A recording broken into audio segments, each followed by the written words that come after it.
အားလုံးပဲပါပါများပြီးတော့ Facebook page နဲ့ YouTube channel ကနေအဲ့ဒီဆိုပါတယ်ကျွန်တော်ဒီနေ့ကျွတ်တွေ့လုပ်ပေးမယ့်ချင်းကတော့တေးရင်ကိုဝက်နေရေးဆက်ပြီးတော့ကိုမဲရောက်ပြီးဆိုထားတဲ့ယူဆိုးသူမျိုးပွဲဆိုတဲ့ခြေလေးပဲဖြစ်ပါတယ်ဒီခြေကိုကောက်ဖို့၄ဘက်မှာညှပ်ပြီးတော့ဒီပြမှာဖြစ်ပါတယ်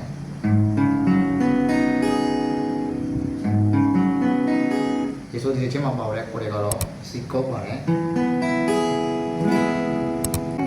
ဒီကောပါတယ်ဂျီကောပါတယ်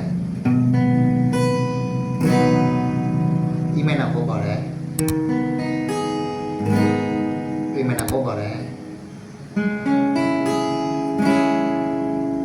ဒီမဲနာကောပါတယ်ကိုရတော့ဒီလိုပါပဲဒီချင်းမှာဆိုတဲ့လက်ခံကြတော့ကိုလက်ခံနေစားပါ